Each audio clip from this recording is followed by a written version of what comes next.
Welcome to Roleplaying History, the podcast where we explore the history of role-playing games. I'm Wayne Davis, and I'll be your guide for today's tour. Episode 33, Forgotten Realms, Part 1. First things first, Happy New Year to you. I felt from the beginning that a great way to start off the new year would be to cover what has been the most popular setting in the history of Dungeons & Dragons, the Forgotten Realms. Now, you may argue with me about that most popular thing, but the sales don't. Forgotten Realms continues to be the most popular setting by sales in the history of Dungeons & Dragons, and we'll get more into those numbers as we work our way through this episode. Ed Greenwood is the creator of the Forgotten Realms. If you've been involved in role-playing games for any length of time, Ed's is a name you've probably heard of. He's an exceptionally successful and talented, let's not forget that, author and creator.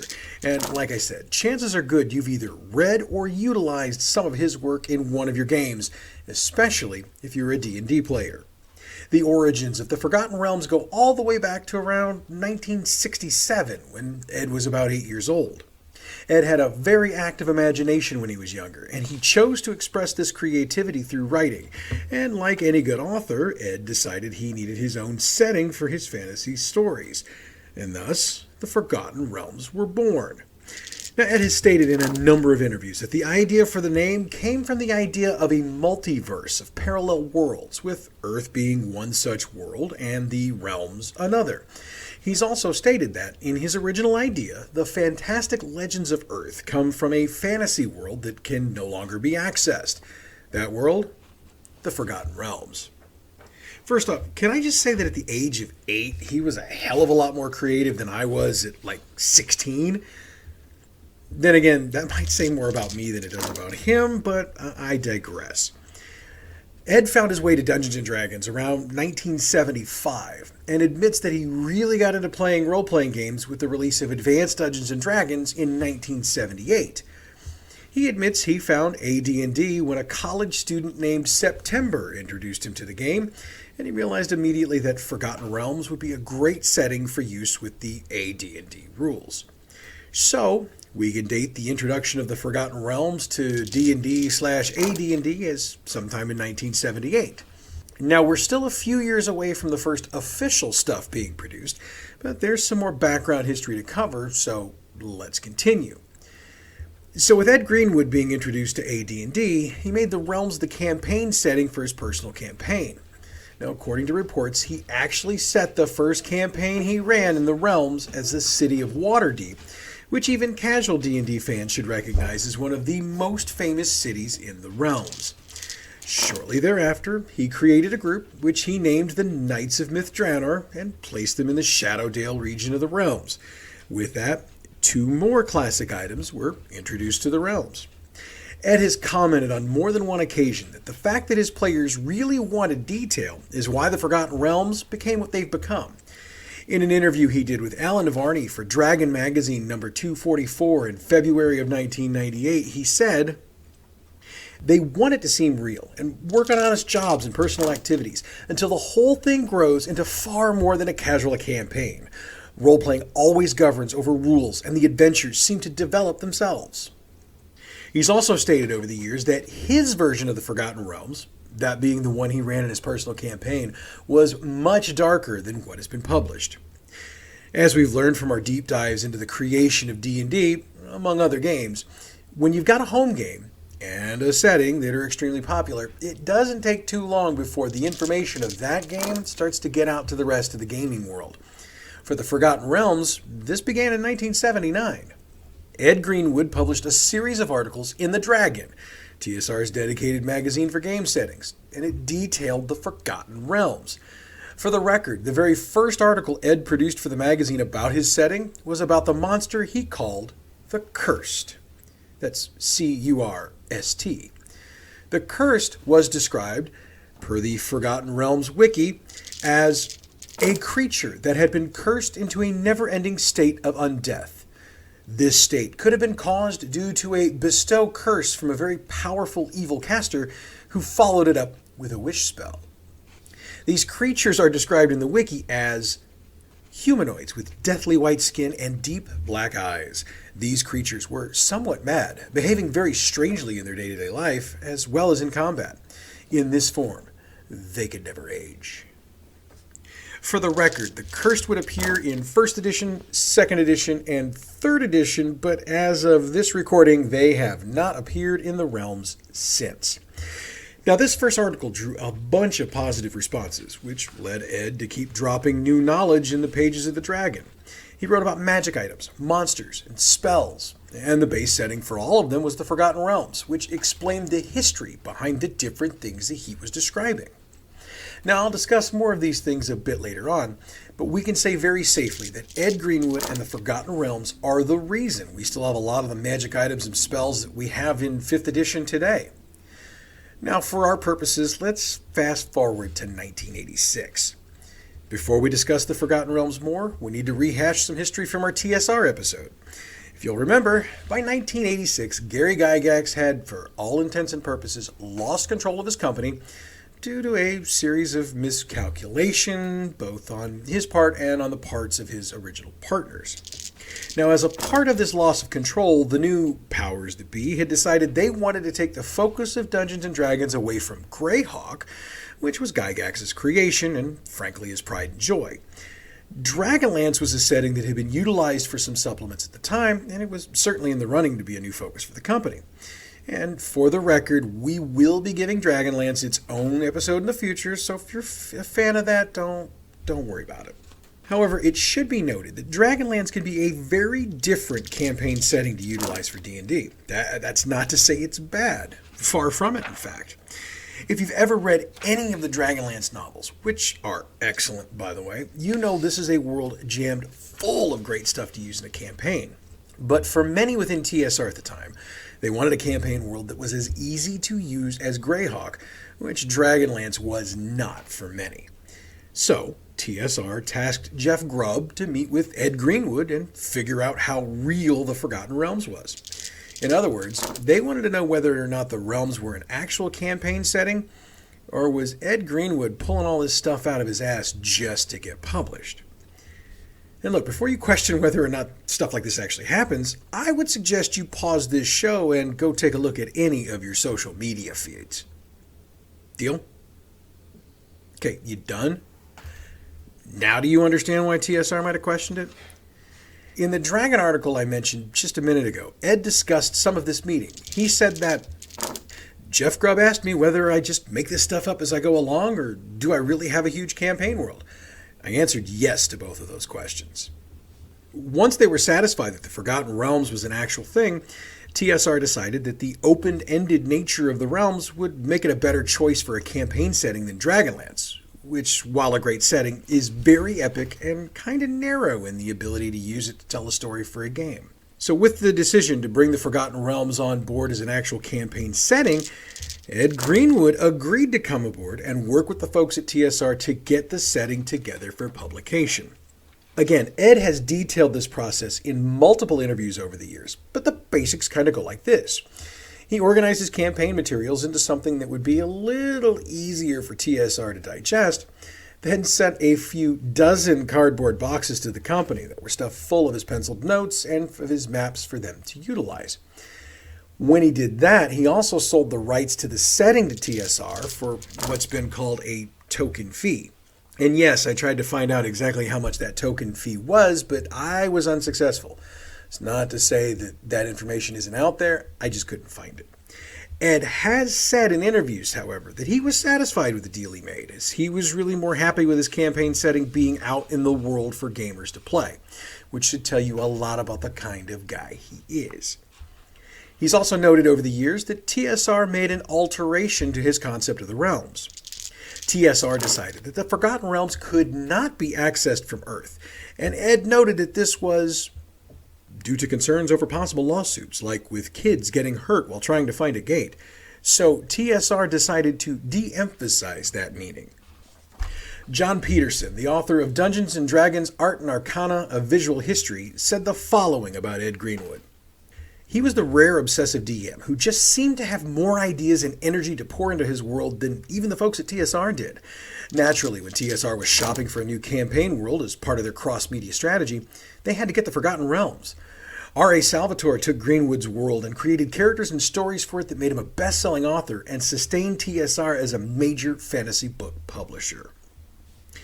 With the amount of material Ed Greenwood has produced for the Forgotten Realms over the years, as well as the number of books R.A. Salvatore has published, I can't really argue much with this assessment. Okay, so with the background of the creation of the Forgotten Realms out there, let's get into the products themselves. Now, I normally would separate the game materials from the novels, from the video games, from everything else. For today's show, I'm going to do things a little bit differently. I'm just going to go in chronological order, and we're going to cover everything in the order it was released. So we're going to be mixing items together, but don't worry, I'm going to let you know where we're going while we get there. Trust me, it'll be easier this way. Now, for the first item on the list, we actually cheat just a little bit. In 1985, an AD&D module called Bloodstone Pass was released. For the record, it was written by Douglas Niles and Michael Dobson.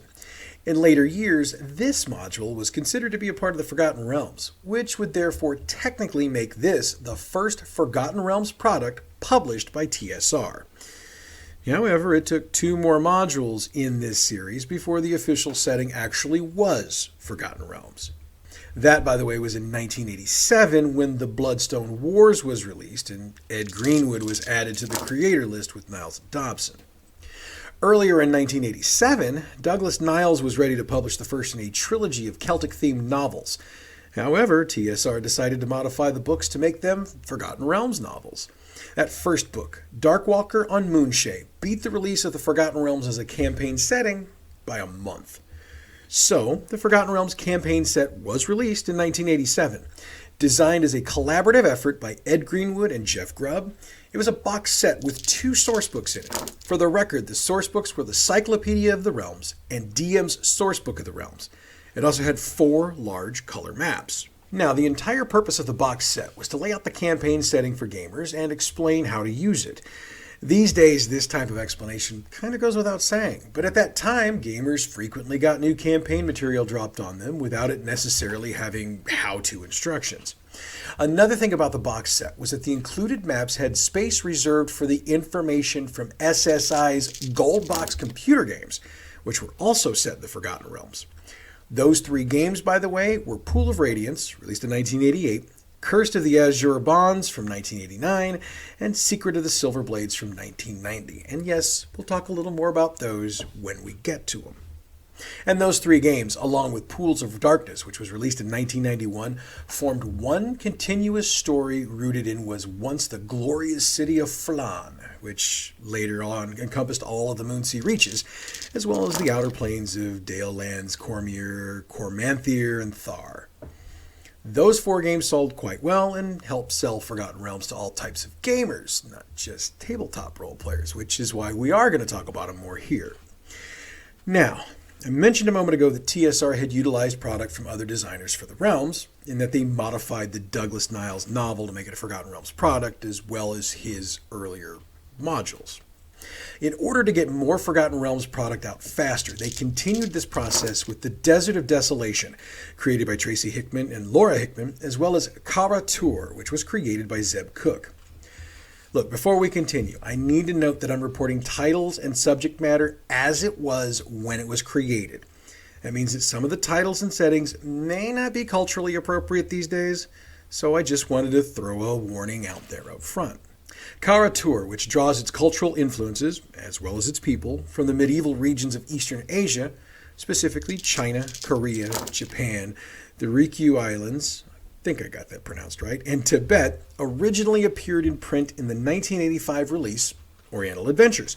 It's been noted by more than one researcher that Kara Tour had been originally destined to be a part of the Greyhawk setting. However, Oriental Adventures did not tie Kara Tour to any particular setting, which of course left it open to be used in any setting. The first map of Kara Tour appeared in Swords of the Daimyo, which was released in 1986.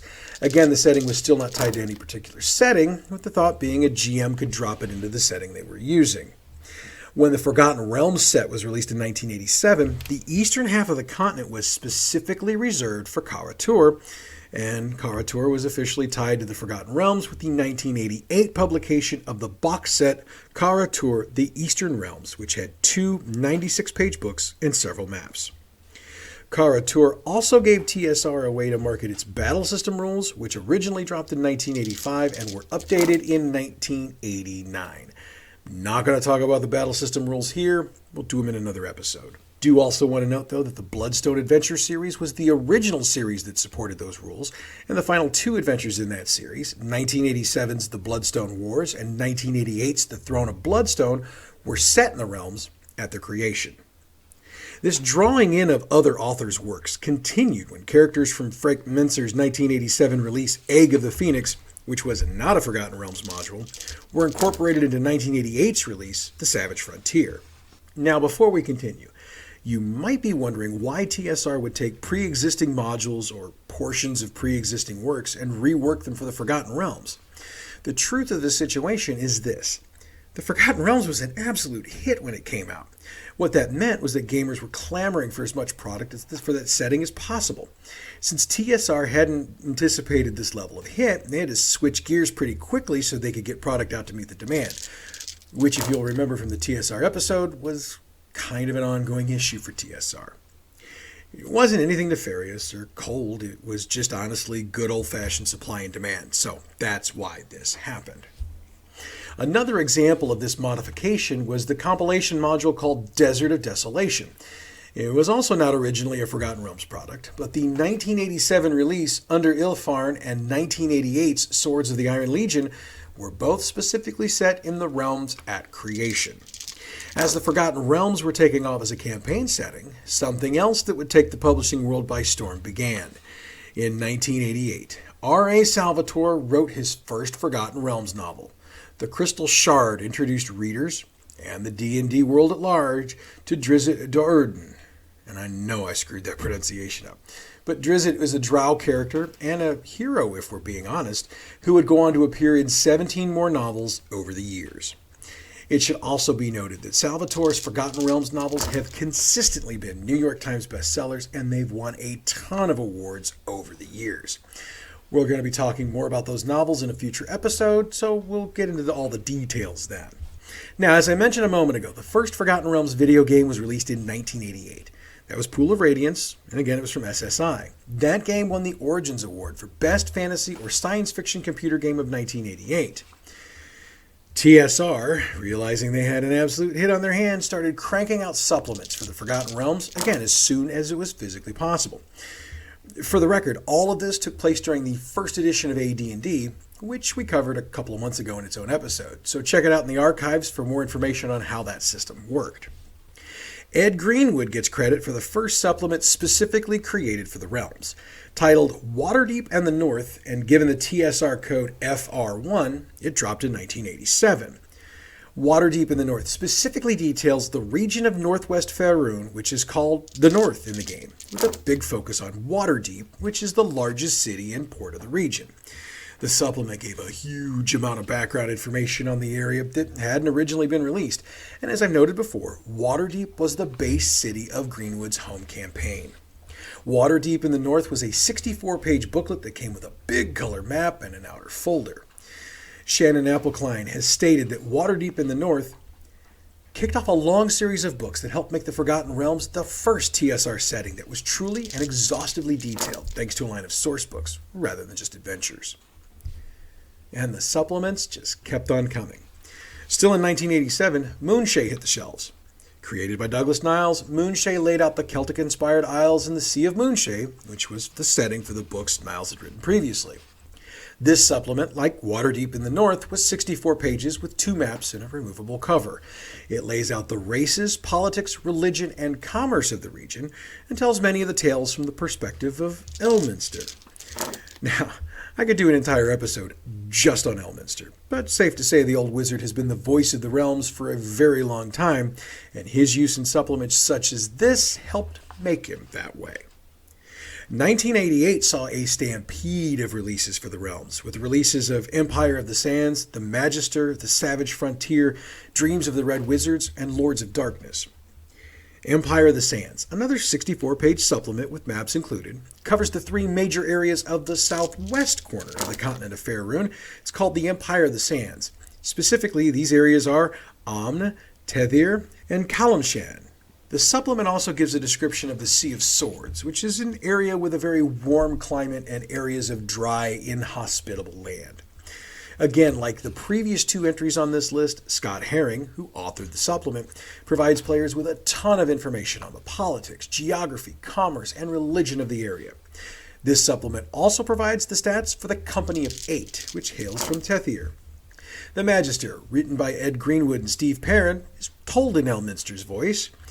Now, the Magister is a little bit different than the previous supplements in the line, as it doesn't describe a specific area of the realms. Instead, this supplement described magic items and spells that were specific to the Forgotten Realms.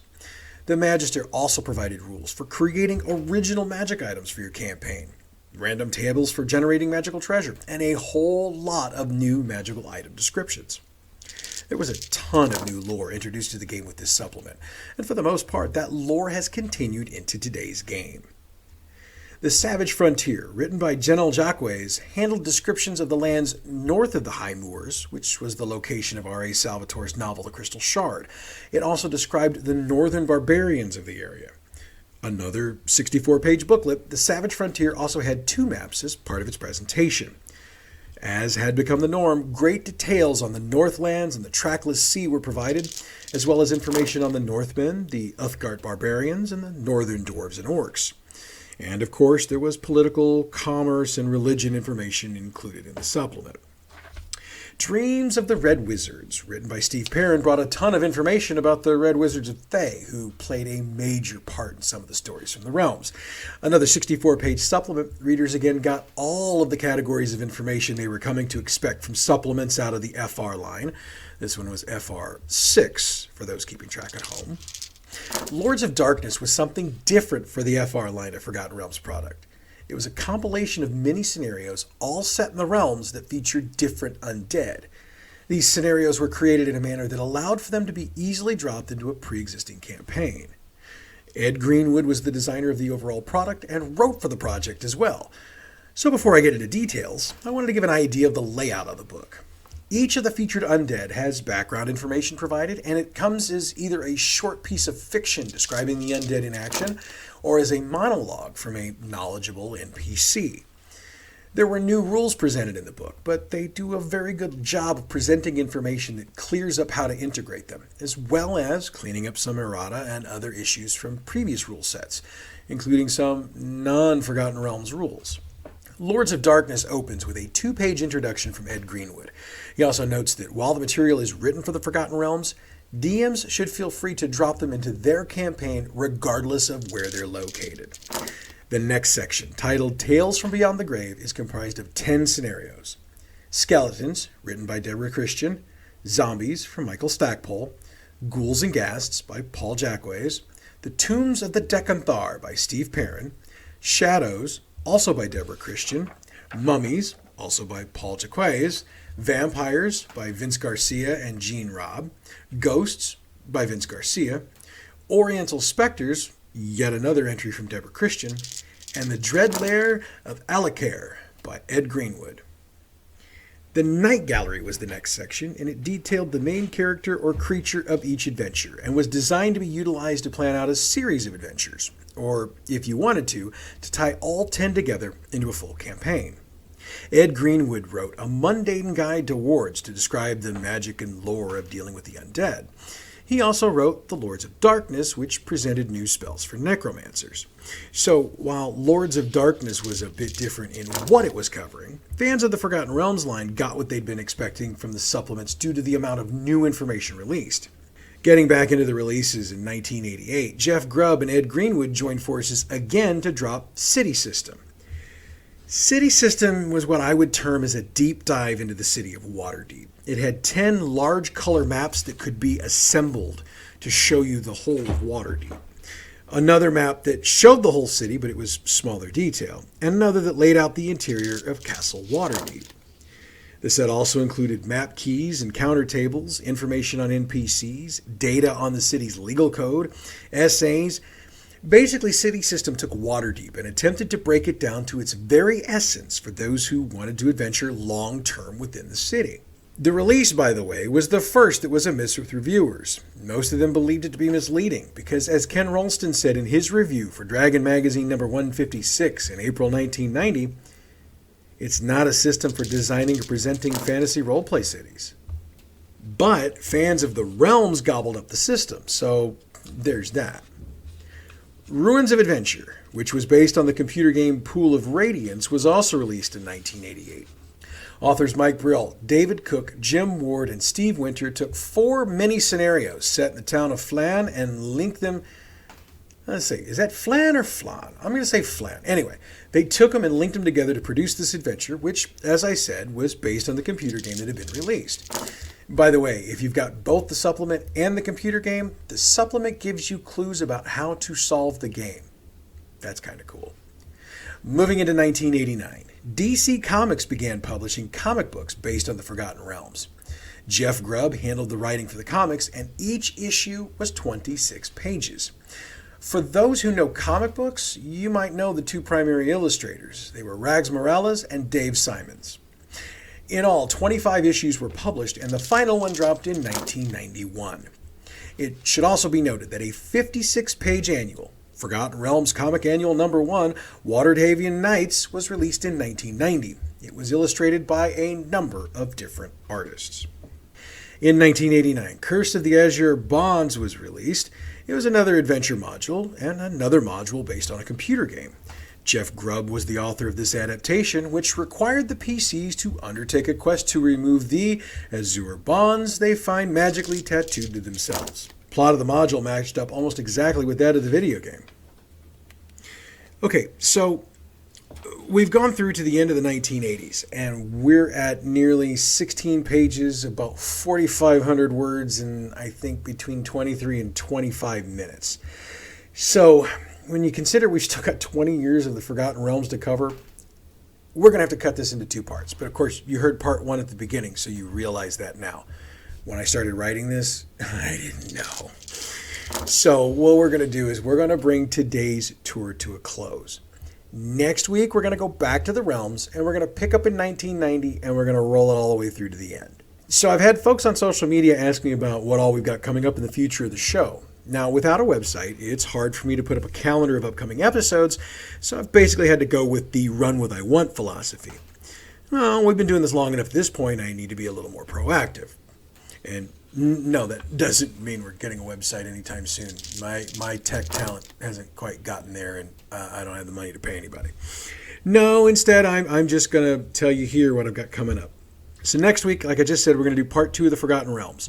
In 2 weeks, I'm going to get a little personal. I'm going to use my own campaign as a case study in how not to be a GM.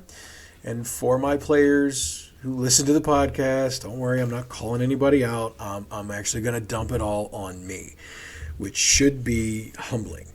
In 3 weeks, we're going to do an episode exploring streaming games and all kinds of other role-playing game-related stuff coming from groups that basically don't get the recognition they deserve.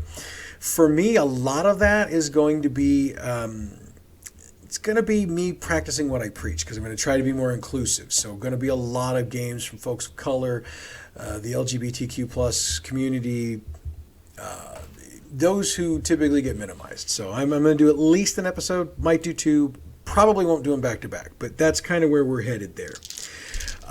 So 4 weeks from today, the plan is to get into AD&D 2nd edition. I know that's going to be a big episode, so that's going to probably take at least 2 shows, might take 3, just depends on whether I deep dive it like I'm deep diving Forgotten Realms. We shall see.